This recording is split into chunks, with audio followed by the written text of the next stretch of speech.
നമസ്കാരം, എല്ലാവർക്കും സ്വാഗതം. ഇന്ന് നമ്മൾ ഡിസ്കസ് ചെയ്യുന്ന ടോപ്പിക് വേസ് ആനുകാലികം വിഴിഞ്ഞം ഇന്റർനാഷണൽ തുറമുഖത്തെ കുറിച്ചിട്ടാണ്. അതായത് നമ്മുടെ കേരളത്തിലുള്ള വിഴിഞ്ഞം തുറമുഖവുമായി ബന്ധപ്പെട്ട വളരെ ഇമ്പോർട്ടന്റ് ആയിട്ടുള്ള കാര്യമാണ്. അതായത് നമുക്കിപ്പോൾ കൂടുതൽ പരീക്ഷകളിൽ വരാൻ ചാൻസ് ഉള്ളതും പരീക്ഷയിൽ ഈയിടെയായിട്ട് ചോദിച്ചുകൊണ്ടിരിക്കുന്നതുമായിട്ടുള്ള ഒരു ഏരിയ ആണ് വിഴിഞ്ഞം. ഓക്കെ, അപ്പൊ നമുക്ക് അതിനെക്കുറിച്ച് കൂടുതലായിട്ട് ഡിസ്കസ് ചെയ്യാം. സോ ഇതിന്റെ ഔദ്യോഗിക നാമം VISL, നമ്മൾ ഷോർട്ട് ഫോം ആയിട്ട് വിസിൽ എന്ന് പറയും, വിഴിഞ്ഞം ഇന്റർനാഷണൽ സീപോർട്ട് ലിമിറ്റഡ്. ഓക്കെ, വിഴിഞ്ഞം ഇന്റർനാഷണൽ സീപോർട്ട് ലിമിറ്റഡ്. അപ്പോൾ വിഴിഞ്ഞം സ്ഥിതി ചെയ്യുന്ന ജില്ല തിരുവനന്തപുരം ജില്ലയിലാണ് വിഴിഞ്ഞം സ്ഥിതി ചെയ്യുന്നത്. ഇത് ഉദ്ഘാടനം ചെയ്തത് ഒക്ടോബർ 15, 2023 ഓക്കെ, ഒക്ടോബർ 15, 2023 അപ്പോൾ ഏറ്റവും ആഴം കൂടിയ തുറമുഖം എന്ന രീതിയിൽ PSC ചോദിച്ചിട്ടുണ്ട്. ഓക്കെ, ഏറ്റവും ആഴം കൂടിയ തുറമുഖം എന്ന രീതിയിൽ PSC ചോദിച്ചിട്ടുണ്ട്. നമ്മളെ വിഴിഞ്ഞം തുറമുഖം ആഴത്തിൽ, ഇതിന്റെ ആഴം എന്ന് വെച്ച് കഴിഞ്ഞാൽ അത് തന്നെയാണ് ഇതിന്റെ ഏറ്റവും വലിയൊരു ബ്ലെസ്സിങ് ആയിട്ട് കണക്കാക്കപ്പെടുന്നത്. വലിയ വലിയ ഷിപ്പൊക്കെ വരാനുള്ളത് വിഴിഞ്ഞം പോർട്ടിന്റെ ആ ഒരു ആഴമാണ് ഇതിന്റെ ബ്ലെസ്സിങ് ആയിട്ട് കണക്കാക്കുന്നത്. ഓക്കെ, അപ്പോൾ ആഴം കൂടിയ തുറമുഖമാണ് വിഴിഞ്ഞം. അതുപോലെ തന്നെ ട്രാൻസ്ഷിപ്മെന്റ് തുറമുഖമാണ്. ഓക്കെ, മറ്റുള്ള രാജ്യങ്ങളിൽ നിന്നൊക്കെ കപ്പലൊക്കെ വരുന്ന ട്രാൻസ്ഷിപ്മെന്റ് തുറമുഖമാണ് വിഴിഞ്ഞം. അപ്പൊ ഇതിന്റെ തറക്കല്ലിട്ടത് 2015 ഡിസംബർ 5. എപ്പോഴാണ്? 2015 ഡിസംബർ 5. 2015 ഡിസംബർ 5. ഉദ്ഘാടനം ചെയ്തത് ഒക്ടോബർ 15, 2023. അതുപോലെ തന്നെ ഇക്കഴിഞ്ഞ 12 ജൂലൈ 2024 നമ്മളെ വിഴിഞ്ഞം തുറമുഖത്ത് ആദ്യത്തെ മദർഷിപ്പിന്റെ ട്രയൽ റൺ ഉണ്ടായിരുന്നു. ഓക്കെ, 12 ജൂലൈ 2024 അപ്പൊ നമുക്കറിയാം ഇതിന്റെ കരാർ കമ്പനി അദാനി ഗ്രൂപ്പാണ്. ഓക്കെ, കരാർ കമ്പനി അദാനി ഗ്രൂപ്പാണ്. അതുപോലെ തന്നെ നമ്മൾ വിഴിഞ്ഞം ഇതുമായി ബന്ധപ്പെട്ട് വിഴിഞ്ഞം ഇന്റർനാഷണൽ സീപോർട്ടുമായി ബന്ധപ്പെട്ട് വിഴിഞ്ഞം ഉൾപ്പെടുന്നത് നെയ്യാറ്റിൻകര താലൂക്കിലാണ്. ഓക്കെ, നെയ്യാറ്റിൻകര താലൂക്കിലാണ്. നിയമസഭാ മണ്ഡലമാണെങ്കിൽ കോവളം നിയമസഭാ മണ്ഡലം. ഓക്കെ, കോവളം നിയമസഭാ മണ്ഡലം. ഈ കോവളത്ത് നിന്നുള്ള MLA M വിൻസെന്റ് ആണ്. ഓക്കെ, M വിൻസെന്റ് ആണ്. വിഴിഞ്ഞം ഉദ്ഘാടന സമയത്തൊക്കെ വിൻസെന്റിന്റെ പ്രസംഗമൊക്കെ ഉണ്ടായിരുന്നു. ഇനി നമ്മൾ ഇതിന്റെ ലൊക്കേഷൻ കോഡ് അറിഞ്ഞിരിക്കണം, NYY1. ഓക്കെ, NYY1 ആണ്. അപ്പോൾ N അല്ല, INNYY1.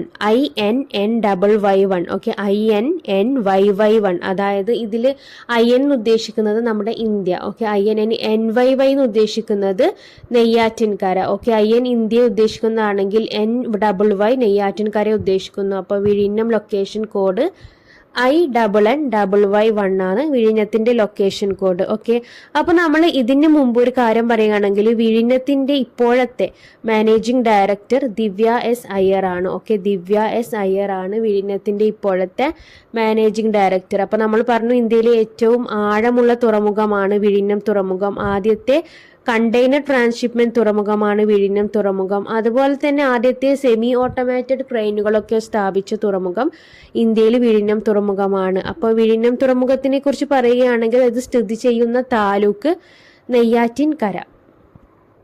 സോ നമ്മൾ ഈ വിഴിഞ്ഞം തുറമുഖം വരുന്നതോടുകൂടി, ഇത് പ്രാവർത്തികമാകുന്നതോടുകൂടി ഇന്ത്യയിലെ മേജർ തുറമുഖങ്ങളുടെ എണ്ണം 14 മാറും. നിലവിൽ 13 മേജർ പോർട്ട്സ് ആണ് ഇന്ത്യയിൽ ഉള്ളത്. ഓക്കെ, അപ്പൊ വിഴിഞ്ഞം തുറമുഖം 14ാമത്തെ മേജർ പോർട്ടായിട്ടായിരിക്കും ഇന്ത്യയിൽ നിലവിൽ വരിക. അങ്ങനെയാണെങ്കിൽ നമ്മുടെ കേരള തുറമുഖ വകുപ്പ് മന്ത്രി ആരാണ്? VN വാസവനാണ്. തുറമുഖ വകുപ്പ് മന്ത്രി VN വാസവനാണ്. ഓക്കെ, കേന്ദ്ര തുറമുഖ വകുപ്പ് മന്ത്രി സർബാനന്ദ സോനാവലാണ്. സർബാനന്ദ സോനാവൽ. ഓക്കെ, കപ്പലുകളൊക്കെയാണ് വരുന്നത്. അപ്പൊ കപ്പലിൽ സ്വർണം കടത്തുന്നത്, സോന എന്നുള്ളത് സ്വർണമാണ് അല്ലെ, സ്വർണം കടത്തുന്നത് വെച്ചിട്ട് നിങ്ങൾ കോറിലേറ്റ് ചെയ്താൽ മതി. കേന്ദ്ര തുറമുഖ വകുപ്പ് മന്ത്രി സർബാനന്ദ സോനാവൽ. ഇനി നമ്മുടെ ഈ വിഴിഞ്ഞത്തിലെ ക്രെയിനുകളൊക്കെ നിയന്ത്രിക്കുന്നത് മദ്രാസ് IIT വികസിപ്പിച്ചെടുത്ത സോഫ്റ്റ്വെയറിൽ ആസ്പദമായിട്ടാണ്. ഓക്കെ, മദ്രാസ് IIT ആണ് ഇതിനു വേണ്ടിയിട്ടുള്ള സോഫ്റ്റ്വെയർ വികസിപ്പിച്ചെടുത്തത്. നമ്മളെ ഈ വിഴിഞ്ഞത്ത് ആദ്യമായിട്ട് മദർഷിപ്പിന്റെ ട്രയൽ റൺ ഉണ്ടായിരുന്നു. അതുമായി ബന്ധപ്പെട്ട് ന്യൂസിലൊക്കെ കുറെ തവണ പറഞ്ഞ കാര്യങ്ങളാണ് ഇതൊക്കെ. അപ്പൊ നമ്മൾ വിഴിഞ്ഞം തുറമുഖത്തേക്ക് ഷെൻഹുവ 15 എന്നുള്ള ആദ്യ കപ്പൽ എത്തിയിരുന്നു. ഓക്കെ, ചൈനയിൽ നിന്നാണ് ഷെൻഹുവ 15 വന്നത്. ഇനി വിഴിഞ്ഞം തുറമുഖത്ത് എത്തുന്ന ആദ്യത്തെ മദർഷിപ്പ് ഏതാണെന്ന് ചോദിച്ചു കഴിഞ്ഞാൽ അതാണ് കൂടുതൽ important, San Fernando. Okay, San Fernando ചൈനയിൽ നിന്നാണ് നമ്മുടെ വിഴിഞ്ഞത്തേക്ക് സാൻ ഫെർണാണ്ടോ എത്തിയത്. അപ്പൊ അതിന്റെ വരവേൽപ്പായിരുന്നു ട്രയൽ റൺ എന്ന രീതിയിൽ ജൂലൈയിൽ ന്യൂസിലൊക്കെ വന്ന സംഭവം. സാൻ ഫെർണാണ്ടോ വിഴിഞ്ഞത്തെത്തി. അപ്പൊ ലോകത്തിലെ തന്നെ ഏറ്റവും വലിയ രണ്ടാമത്തെ വലിയ കപ്പൽ കമ്പനിയുടെ കപ്പലാണ് സാൻ ഫെർണാണ്ടോ. ആ കമ്പനിയുടെ പേരാണ്,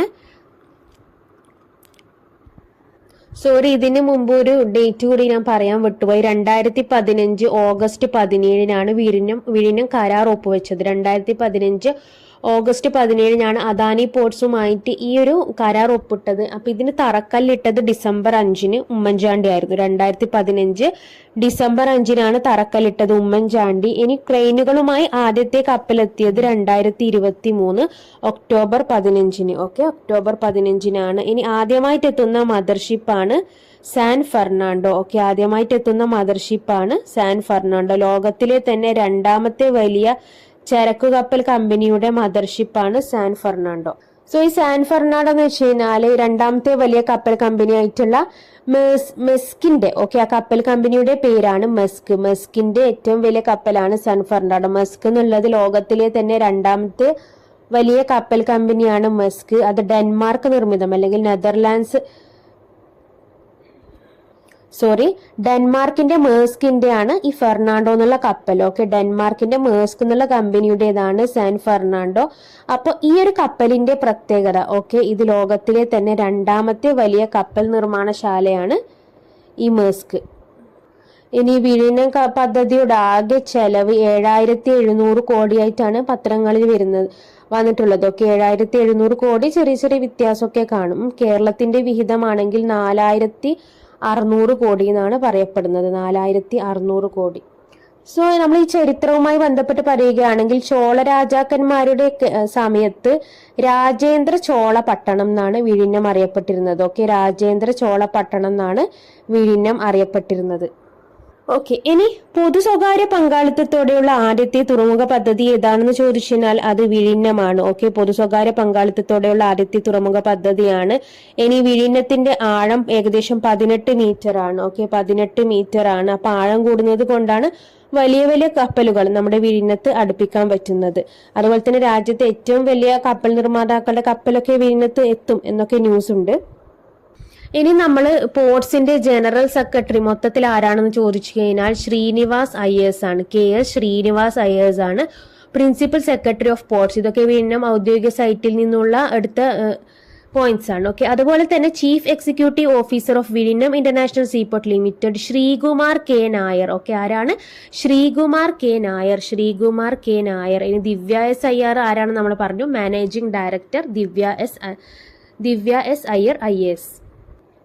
ഇനി കടലിന്റെ സർവേക്കായി അന്താരാഷ്ട്ര തുറമുഖ രാജ്യാന്തര അഡ്മിറൽ ചാർട്ടിൽ ഇടം പിടിക്കുന്നതിന്റെ ഭാഗമായി ഈ ഒരു കടലിന്റെ സർവേക്കായി വിഴിഞ്ഞം തുറമുഖത്തെത്തിയ നാവിക കപ്പലിന്റെ പേരാണ് INS Sutlej. Okay, INS Sutlej അന്താരാഷ്ട്ര തുറമുഖ രാജ്യാന്തര അഡ്മിറൽ ചാർട്ടിൽ ഇടം പിടിക്കുന്നതിന്റെ ഭാഗമായി കടലിന്റെ സർവേക്ക് വിഴിഞ്ഞം തുറമുഖത്തെത്തിയ നാവിക കപ്പലിന്റെ പേരാണ് INS സത്ലജ്. ഓക്കെ, അപ്പൊ നമ്മൾ പറഞ്ഞു 2015 ഓഗസ്റ്റ് 17 അദാനി പോർട്സുമായിട്ട് കരാർ ഒപ്പിടുന്നത്. അതുപോലെ തന്നെ ഇതിന്റെ 2015 ഡിസംബർ 5 തറക്കല്ലിട്ടത്. ഉമ്മൻചാണ്ടി ആയിരുന്നു ഉദ്ഘാടനം ചെയ്തത്. അല്ലെങ്കിൽ ആദ്യത്തെ കപ്പലെത്തിയത് ഒക്ടോബർ 15 2023 ഇനിയിപ്പോ 12 ജൂലൈ 2024 ആദ്യത്തെ മദർഷിപ്പിന്റെ ട്രയൽ റൺ ഉദ്ഘാടനം ചെയ്തത്. ഓക്കെ, അപ്പൊ നമ്മൾ പറഞ്ഞു കേരള തുറമുഖ വകുപ്പ് മന്ത്രി VN വാസവനും കേന്ദ്ര തുറമുഖ വകുപ്പ് മന്ത്രി സർബാനന്ദ സോനോവാളുമാണ്. ഇത്രയും കാര്യങ്ങൾ അറിഞ്ഞിരിക്കുക. വിഴിഞ്ഞം ഇന്റർനാഷണൽ സീപോർട്ട് ലിമിറ്റഡ് കൂടുതൽ കാര്യങ്ങൾ ഉണ്ടെങ്കിൽ നിങ്ങൾ അറിയിക്കുക. Okay, thank